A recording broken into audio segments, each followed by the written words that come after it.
Hello guys, welcome back to PC वाले YouTube channel. And आज की वीडियो में हम बात करेंगे आपको क्यों इस साल पीसी बिल्ड नहीं करना चाहिए। आप कर ही नहीं पाओगे अगर आप करना भी चाहते हो तो। मे बी अगर आप एक लो बजट पीसी बिल्ड कर रहे हो या फिर low to mid range PC build कर रहे हो, मे बी आपका पीसी बिल्ड हो जाए। बट अगर आप एक हाई एंड पीसी बिल्ड देख रहे हो तो आपको बहुत ज़्यादा दिक्कतें आने वाली है। मे बी आपको चीज़ें ओवर प्राइस खरीदनी पड़े। तो ये इश्यूज़ हैं, और क्यों इश्यूज़ ये आ रहे हैं इसके बारे में डिस्कस करते हैं। सबसे पहली बात तो देखो, आप जानते हो, देखो अगर आप लैपटॉप पे भी गेमिंग करने वाले हो ना, तो भी आपकी वाट लगने वाली है। क्यों?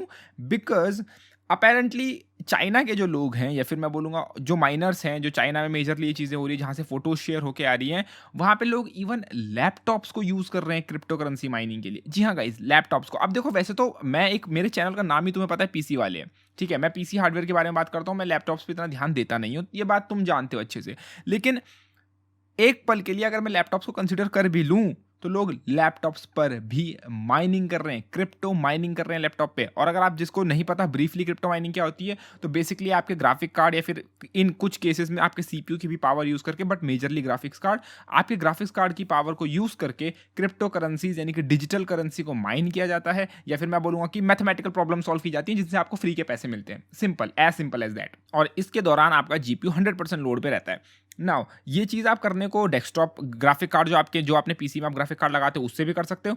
लेकिन आप जानते हो उनकी कितनी शॉर्टेज चल रही है। वैसे तो ग्राफिक कार्ड मिल नहीं रहे, तो ग्राफिक कार्ड कहाँ मिल रहे हैं? लैपटॉप्स के अंदर। 30 सीरीज के लैपटॉप्स तो आ चुके हैं, तो अब 30 सीरीज के तुमको ग्राफिक कार्ड तो मिल नहीं रहे, तो क्या करें? 30 सीरीज के लैपटॉप्स लेके उनको माइनिंग पर लगा देते हैं। तो तुम देख सकते हो अब तो लैपटॉप्स तक की शॉर्टेज पड़ रही है। और एनवीडिया का तो ऐसा कहना है कि इस साल के मिड तक तुमको जो है वो ग्राफिक कार्ड की कोई ज़्यादा सप्लाई जो है देखने को नहीं मिलने वाली। जो सप्लाई दिख गई, वरना तुम्हें जो है वो कुछ ऐसा नहीं है कि एनवीडिया को ज़्यादा ग्राफिक कार्ड बनाने शुरू कर देगा और तुम्हें मार्केट में जो है वो फ्लड हो जाएंगे कार्ड्स, और तुमको जो है वो अच्छी प्राइस में कार्ड दिखने शुरू हो जाएंगे। जो कार्ड मार्केट में एनवीडिया लेके भी आएगा उनको माइनर खरीद लेंगे, और माइनर्स अगर नहीं भी खरीदते तो माइनर्स डायरेक्टली एनवीडिया से या तो खरीद लेंगे। एनवीडिया पहले भी ये काम कर चुका है, कोई नई बात नहीं है। एनवीडिया तुम लोगों को ग्राफिक कार्ड देने से सीधा उन बंदों को यानी माइनर्स को ग्राफिक कार्ड बेचना पसंद करेगा। बिकॉज़ आप लोग एक ग्राफिक कार्ड लोगे, 2 लोगे, धीरे-धीरे करके बिकेंगे, जैसे भी बिकेंगे।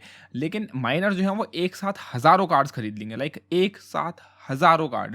तो एनवीडिया को कहाँ से प्रॉफिट हो रहा है? एएमडी, सेम चीज़ एएमडी के साथ है, सिर्फ एनवीडिया नहीं, एएमडी भी ये काम करता है। या फिर अगर एएमडी ने ऐसा काम नहीं भी करा, तो तुम्हारे एसूस, एमएसआई, गीगाबाइट, ज़ोटैक, जितने भी ये ब्रांड्स हैं, इनके जो डिस्ट्रीब्यूटर्स हैं, उनके पास जब कार्ड्स के स्टॉक्स आएँगे, वो लोग क्या करेंगे? भाई, आप गेमर्स को बेचने में तो उनको टाइम लगेगा, सीधा एक साथ 500-600 कार्ड जो है माइनर्स को बेच दो।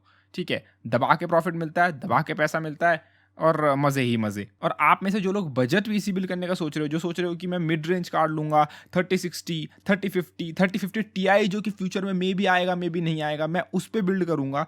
तो देखो, ये जो बजट कार्ड्स होते हैं ना, ये माइनर्स की बहुत ज़्यादा अटेंशन ग्रैब करते हैं। बिकॉज़ पिछली बार जब 1050 टीआई आया था, RX 570 आया था, उस वक़्त पर भी ये कार्ड्स क्योंकि बहुत चीप होते हैं, आई मीन सस्ते होते हैं, मोस्टली जो तुम्हारा 3050 आएगा उसके लिए पावर कनेक्टर की ज़रूरत नहीं पड़ेगी। 75 वॉट से ही वो चल जाएगा, ठीक है? मतलब पीसीआई से उसके लिए कोई एक्सटर्नल 6 पिन या कोई पावर कनेक्टर की ज़रूरत नहीं पड़ेगी। तो ये पावर एफिशिएंट होते हैं, और ये अपनी वैल्यू के हिसाब से जो उनको माइनिंग प्रॉफिट देते हैं वो काफ़ी अच्छा देते हैं। तो चांसेस ये हैं कि आपके जो ये बजट कार्ड आएँ, ये ज़्यादा क्वांटिटी में आएँगे, क्योंकि देखो इनका डाई साइज़ छोटा होगा, छोटे लो लेवल के कार्ड हैं, सस्ते हैं, तो ज़्यादा एनवीडिया इनको निकालेगा, और ऊपर से इतना लेट निकाल रहा है तो ज़्यादा वॉल्यूम में निकालेगा, चांसेस ऐसे हैं।